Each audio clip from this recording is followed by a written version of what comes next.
우리 예배 전인데 우리 복음성가 뒤쪽에 있는데 이 노란 책 233장 내 손을 주께 높이 듭니다. 우리 같이 찬양하겠습니다. 복음성가 233장 내 손을 주께 높이 듭니다.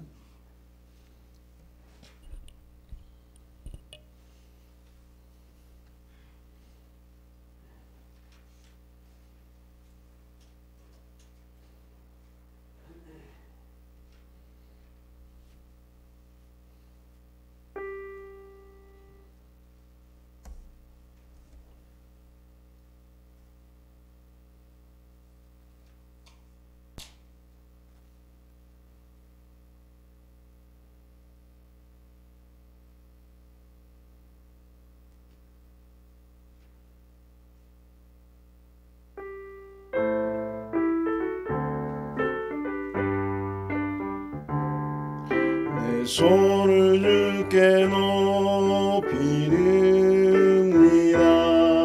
내 찬양 받으실 주님,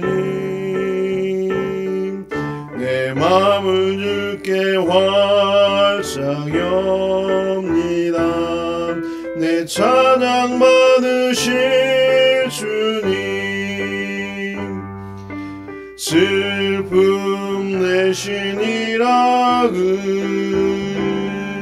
제 대신 화가를 근심 내신 찬송의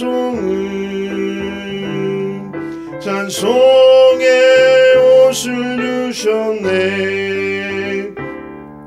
랄라랄라랄라 랄라랄라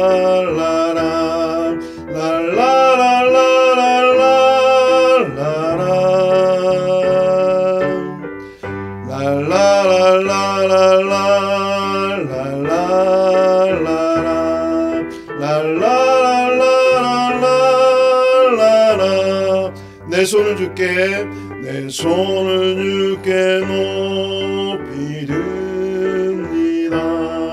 내 찬양 받으실 주님,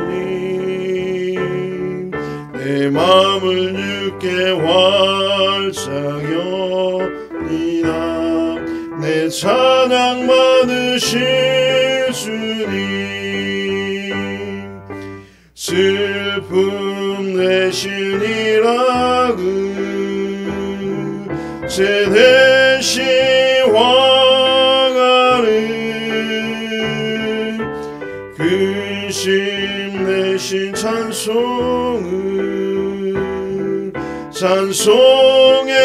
옷을 주셨네.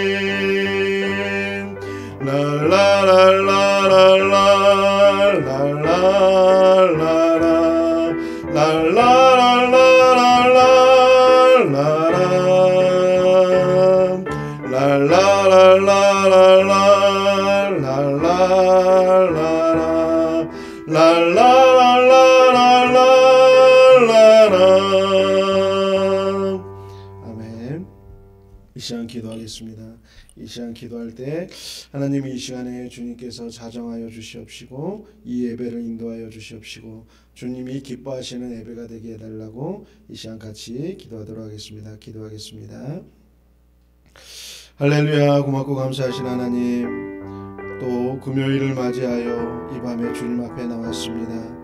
아버지 하나님, 우리의 마음 가운데 있는 주를 향한 사랑과 또한 우리 안에 있는 깊은 아픔이 있다면 이 시간 우리 가운데 찾아와 주셔서 우리 가운데 만나 주시옵시고 우리 안에 있는 깊은 것까지도 감찰하시는 그 하나님 아버지 앞에 우리 속 안에 있는 모든 것을 털어놓고 우리를 사랑하시는 그 주님 앞에 나가 마음껏 구하며 또한 주의 말씀으로 새롭게 변화되어지는 귀한 시간 되게 도와주시옵소서. 우리의 연약함을 잘 아시고 그럼에도 불구하고 우리를 사랑하시는 그 주님 앞에 나가오니 주여 이 시간 예수 그리스도의 보혈로 우리를 깨끗하게 하여 주시옵시고 이 시간 주님 앞에 나갈 때 우리의 영혼과 육이 다시 살아나는 아버지 놀라운 역사가 있게 도와주시옵소서. 시작하는 가운데 있사오니 마치는 시간까지 성령께서 함께하여 주시옵시고 친히 인도하여 주시옵소서.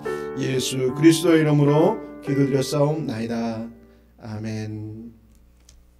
말씀 보도록 하겠습니다. 말씀은 누가복음 15장 20절에서 24절입니다. 누가복음 15장 20절에서 24절입니다.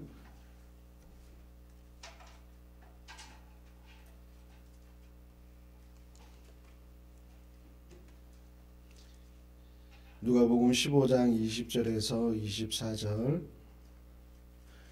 우리 찾으셨으면 한 절씩 교독하겠습니다. 제가 먼저 읽고 여러분 읽고 하겠습니다. 이에 일어나서 아버지께로 돌아가니라. 아직도 거리가 먼데 아버지가 그를 보고 측은히 여겨 달려가 목을 안고 입을 맞추니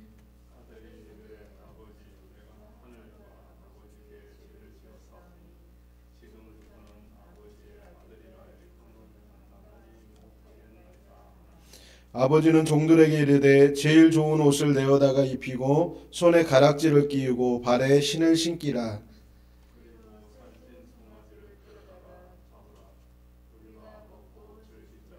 이 내 아들은 죽었다가 다시 살아났으며 내가 잃었다가 다시 얻었노라 하니 그들이 즐거워하더라. 아멘. 오늘은 제가 다음 주 수요일 날 전할 말씀을 미리 한번 이렇게 좀 준비 차원에서 같이 은혜를 나눴으면 합니다. 그래서 조금 여러분 이름이 호명이 되더라도 그거는 조금 제가 이제 마가 다락방에서 분위기를 조금 이렇게 부드럽게 하려고 이렇게 하는 거니까 여러분 이렇게 널리 이해해 주시기 바랍니다.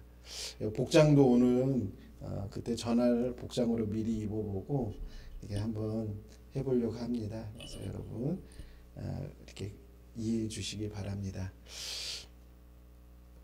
안녕하십니까. 저는 말씀교회 준학선 목사라고 합니다. 2014년에 감리교단에서 안수받고 개척해서 현재 개척 8년차를 보내고 있습니다. 개척 전부터 지금까지 많은 분들의 도움과 기도로 현재까지 올 수 있었습니다. 개척 당시 구성원은 저희 가족 5명이 전부였습니다.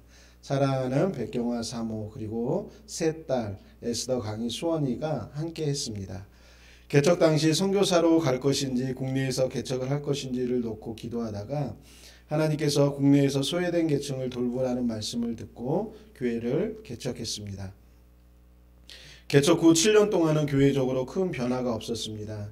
조그맣게 지역사회를 위한 식사 모임이나 어린이들을 위한 축구 모임을 했지만 커다란 성과는 거두지 못하고 최근까지 매주 7, 8명 정도가 모여 예배를 드렸습니다. 그런데 최근 들어 교회에 사람이 붐비기 시작했습니다. 10월 3일은 주일 예배만 16명이 드렸습니다. 교회 인원이 2배에서 3배까지 늘어나기 시작했습니다. 교회적으로는 큰 부흥이 일어났습니다. 더 긍정적인 것은 앞으로 올 사람들이 많다는 것입니다. 코로나 시기에 이런 부흥이 일어나다니 전혀 기대하지 못했던 일이었습니다. 코로나19가 시작되었을 때만 해도 저는 절망적이었습니다. 매일 TV에서는 교회의 부정적인 면만 비춰주지 교회에 모이는 것도 제지를 당했기 때문입니다. 제 마음속에 이런 생각이 들었습니다. 해도 될까 말까인데 이제는 아예 모이지 말라고 하는구나. 죽으라고 하는구나. 힘든 시간이었습니다. 전도하는 것 자체가 조심스러웠고 사람들 만나는 것 자체를 회피하게 됐습니다. 날마다 불평을 했지만 특별한 출구를 찾지 못했습니다. 대면 예배가 가능해져서 예배를 드려도 성도와의 관계도 서먹서먹해지기 시작했습니다. 다행히 교회 안에 19명까지 예배를 드릴 수 있다고 해서 7명밖에 되지 않은 교인들은 조심조심하며 예배를 드리기 시작했습니다. 그러나 예배는 그렇게 드렸지만 일상생활들은 무너져 내리기 시작했습니다. 유튜브를 보는 시간이 많아졌고 무기력하게 보내지는 시간이 많아졌습니다. 그러던 중 7월 초 금요일에 첫째와 둘째가 기숙사에서 돌아오는 날이었습니다. 금요 기도회를 마치고 집에 다다랐을 때 아이들이 좋아하는 치킨을 사들고 들어가야겠다 생각하고 있었습니다. 그때 주의 임재를 느꼈습니다. 주께서 주시는 말씀이 이러했습니다. 내가 내 자녀를 사랑하듯 나도 너를 사랑한단다. 저는 차마 주님께서 저는 차마 주님께 아무런 대답도 할 수 없었습니다. 주님은 제가 넘어져 있을 때마다 일으켜 세워주셨는데 또다시 넘어져 있는 제 자신의 모습에 차마 얼굴을 들 수 없었습니다. 집 나갔다 돌아온 둘째 창자의 민망함이 떠올랐습니다. 그리고 마음에 다짐했습니다. 이제 주님을 위해 일어서겠습니다. 그리고 다음날 새벽부터 주변에 일하고 있는 사람이 있으면 커피나 차를 타서 섬기기 시작했습니다. 말씀 카페는 2020년 4월 10일에 하나님께서 사람들이 올 수 있는 카페를 만들라는 음성을 듣고 주안지방 부름교회 김영호 목사님의 조언을 얻어 만들게 되었습니다. 청소하는 환경미화원, 동네 산책하는 분들, 의자에 앉아있는 동네 어르신들, 택배하는 분들, 배달하는 분들, 교회 주변에 다니는 사람들에게 커피나 차로 섬기고 낮 12시가 되면 아이스박스에 생수병을 넣고 동네를 돌기 시작했습니다. 그리고 폐지 줍는 분들을 볼 때마다 생수병을 건네기 시작했습니다. 영등포 쪽광촌에 갈 때에도 도시락과 함께 생수를 나르기 시작했습니다. 그러던 중 7월 18일 땅끝교회 프로젝트로 한 중년 부부 강흥도 김수경 성도님이 교회에 오게 되었습니다.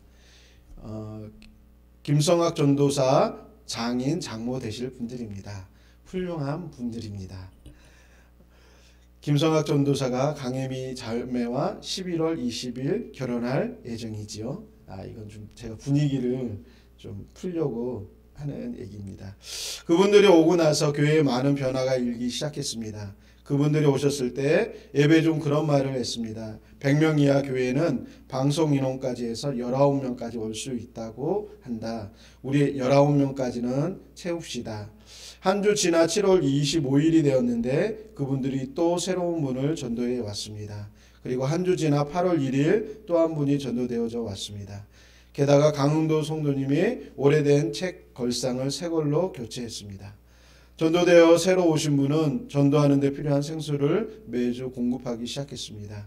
매주 화요일 목요일에 이제 함께 전도할 사람이 생기게 되었습니다. 작게는 3-4명이 또 많게는 4명이 계속해서 전도하기 시작했습니다. 교회 인원도 교회 재정 규모도 전보다 훨씬 커졌습니다. 교회 저동도 넉넉해져서 방송 장비를 설치했습니다. 또한 늦깎이 신학생들에게 장학금도 지급했습니다. 거리에 앉아서 한 할아버지와 대화를 나누던 중 문득 예전에 한 사역지에서 있었던 일이 생각났습니다. 경북 배감에 있는 제자훈련 공동체에 있을 때였습니다. 저녁이 되었는데 한 부부가 저희 집에 찾아왔습니다. 그리고 자신들이 효소를 만드는데 도와달라는 것이었습니다. 그렇게 알게 되어서 교제를 하다 보니 부인은 중고등학교를 다니는 2 아이를 가진 이혼한 여자분이셨습니다. 남자분은 사업을 크게 하다가 망해서 도망 다니는 분이셨습니다. 심지어는 깡패 같은 이들에 의해 땅에 묻히기도 했다고 합니다. 남자분은 이로 인해 정신적으로 많은 불안감에 사로잡혀 있었습니다. 그러다 보니 남자분은 항상 불안정한 정신상태였고 여자분은 기독교 신앙과 불교 신앙이 뒤섞여서 혼탁한 상태였습니다. 그런 두 분이 가정을 이루어 살려고 하니 항상 불안정했습니다. 이분들을 보고 있다 보면 어디서 어떻게 도와야 할지 마음이 아팠습니다. 저녁이 되어 성전에 들어가 앉아 있다가 잠이 들었습니다. 꿈속에서 하나님께서 이 땅을 보시며 눈물 흘리시는 것을 보았습니다. 하나님도 마음이 아프시죠? 저도 마음이 아파요. 하면서 꿈속에서 하나님과 함께 울었던 생각이 났습니다. 왜 지금 우리 교회 하나님께서 열린 문을 허락하셨을까? 직접적인 원인은 마가다락방에서 땅끝교회 프로젝트를 통해 성도들과 재정을 흘려보냈기 때문입니다. 또 한 가지는 동네 어르신, 환경미화원, 택배기사분, 또 폐지 줍는 분, 힘들게 일하는 직장인들, 취준생, 학생들에게 하나님께서 위로하기를 원하신다는 것을 느끼게 됩니다. 이사야 40장 1절에는 이렇게 이야기합니다. 너희는 위로하라, 내 백성을 위로하라. 어디 가도 위로받기 힘든 세상, 끝없이 노력해도 대가가 주어지지 않는 현실, 겨우 먹고 살 정도의 월급, 오지 않는 손님들을 기다리며 청약했던 모든 통장들을 해지하는 장사하는 사람들, 코로나19로 더 외로워진 세상, 아무도 말 걸어오지 않는 세상, 경제가 어려워지고 한치 앞도 예측할 수 없는 이 시대에 하나님께서는 그리스도의 군사들이 다시 일어서기를 원하십니다. 우리 자신을 위해서가 아니라 우리의 주인 되신 하나님 아버지를 위해서 우리가 주저앉아 있는 그 자리에서 다시 일어섭시다. 우리 다시 일어섭시다.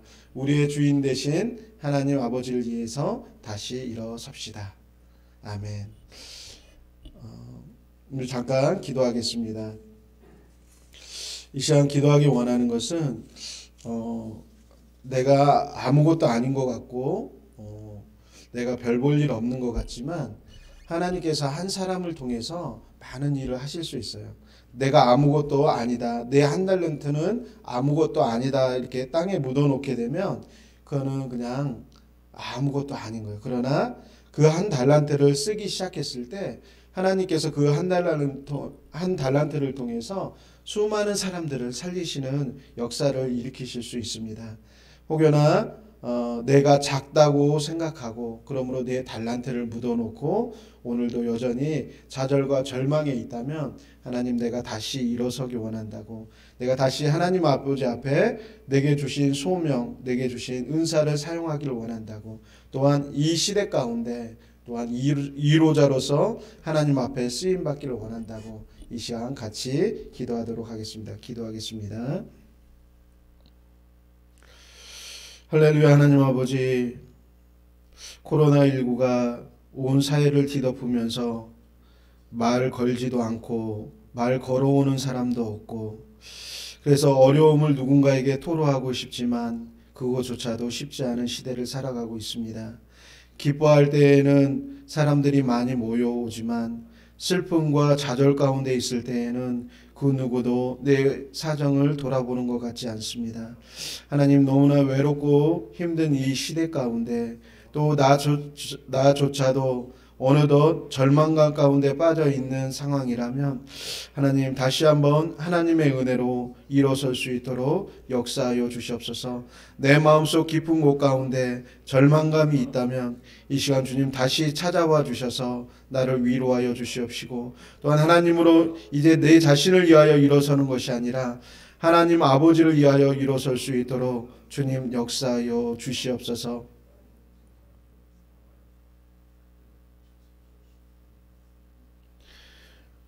아버지, 그 어느 때보다도 위로가 필요한 이 시대 가운데 아버지, 이 시대의 빛과 소금으로 하나님의 자녀로서의 그 사명을 감당할 하나님의 자녀들을 일으켜 세워 주시옵시고, 또한 하나님 좌절과 절망 가운데 주저앉아 있는 성도들이 있다면 하나님 이 시간 주님께서 만나 주시옵시고 그들의 마음이 다시 일어설 수 있도록 주님 역사하여 주시옵소서.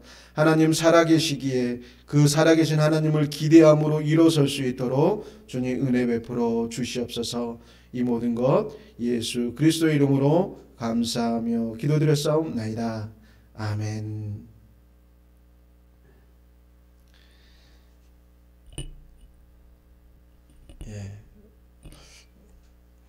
설교문을 읽는 식으로 하다 보니까 너무 그냥 제가 설교를 읽는 식으로 해서 시간도 조금 더 늘려야 될 것 같고 이렇게 커뮤니케이션 하는 것도 조금 늘려야겠다는 생각이 듭니다. 말씀의 주제는 그거인 것 같아요. 우리 교회 가운데 하나님이 사람을 보내시고 그런 거는 하나님이 이 시대를 위로하고 싶으신 것 같아요. 그렇잖아요. 오히려 제가 깜짝 놀랐던 거는 마스크나 이런 생수를 들고 전도하면서 느꼈던 거 뭐냐면 사람들이 저는 굉장히 거부할 줄 알았어요. 처음에는 워낙 교회에 대해서 매스컴에서 부정적으로 이야기했고 그런 상황이었기 때문에 사람들이 많이 거부하고 많이 이렇게 안 좋아할 줄 알았는데 되게 의외의 반응들을 많이 봤어요. 이렇게 물건들을 주게 되면 감사하다라는 말을 참 많이 했어요. 그 전에 코로나 전에 제가 듣지 못했던 말들이에요. 다른 말로 말하면 사람들의 교제가 없고 사람들이 굉장히 외로운 상태에 있는 거예요. 그래서 물 하나를 이렇게 건네면 이게 어떤 물건 가격으로 하면은 500원을 채 넘기지를 않아요. 그럼에도 불구하고 사람들이 굉장히 기쁘게 받는 것을 보면서 오히려 사람들이 누군가를 기다리고 누군가로부터 위로받기를 원하는 시대가 아닌가. 혼자서 이렇게 동네 어르신들 같은 경우도 하루 종일 혼자 앉아 있어요. 그러다가 이렇게 여기저기 갔다가 또 저녁이 해가 지면 집에 들어가고, 뭐 사람들하고 어울려서 밥 먹기도 쉽지 않은 시대이고, 그래서 저희 교회 가운데 하나님께서 이렇게 부흥을 허락하신 이유는 또 세상 가운데 위로하라고, 또 세상을 돌보라고 그런 것이 아닌가 생각되어집니다. 이 시간 주님 가르쳐 주신 기도로 예배 마치도록 하겠습니다. 하늘에 계신 우리 아버지여, 이름이 거룩히 여김을 받으시오며 나라에 임하옵시며 뜻이 하늘에서 이루어진 것 같이 땅에서도 이루어지이다. 오늘날 우리에게 일용할 양식을 주옵시고 우리가 우리에게 죄 지은 자를 사하여 준 것 같이 우리 죄를 사하여 주옵시고 우리를 시험에 들게 하지 마옵시며 다만 악에서 구하옵소서.